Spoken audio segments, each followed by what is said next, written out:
সাতুৰঙী ৰামধেনু পোহৰে উজ্বলিল আজি ঠাকুৰবাৰী পূজা মণ্ডপ। ইণ্টেৰিয়ৰ ডেকোৰেশ্যনো খুব চকুত লগা। যোৰহাটৰ পূজা মানে এটা সুকীয়া মাদকতা। মানুহৰ লানি নিচিঙা ভিৰ। পূজা মানেই যেন বেলুনৰ মেলা। লাইটিং বেলুন এটাৰ দাম দৰ মাৰি থাকোঁতেই চকু পৰে লাইটিং লেম্পেৰে সজাই তোলা ৰূপহী আলিৰ এণ্ট্ৰি কৰিডৰ। বিগত বছৰৰ দৰে এইবাৰো ৰূপহী আলি পূজা মণ্ডপ হৈ পৰিছে আকৰ্ষণৰ কেন্দ্ৰবিন্দু। বৰুণ দেৱৰ আকৌ কি খং উঠিল বা? দবা পিটা বৰষুণত মানুহবোৰৰ দৌৰা-দৌৰি। ৰাস্তাতে বেলুন এৰি দোকানীও পলাব লগা হ'ল। এআঁঠুমান পানীৰ ওপৰতে গৈ গৈ আমি ওলালোগে চোলাধৰা চাৰিআলিত থকা মেজাংকৰি ৰেষ্টুৰেণ্টত। ৰাতি পেট পূজা কৰি ঘৰমুৱা হলো। দেৱী বিসৰ্জন চাবলৈ গড়ালিলে এপাক নগলে আধৰুৱা হৈ থাকিব বুলি গড়ালি পালোগৈ।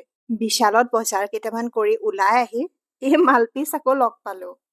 ভিডিঅ' কৰি থকা দেখি এইজনেও পস্তা দি গ'ল। অৱশেষত দেৱী মাক মূৰ ধুৱাই বিদায় দি পূজা ব্লগৰ এণ্ডিং মাৰিলো। আকৌ লগ পাম দেই, আজিলে বাই বাই।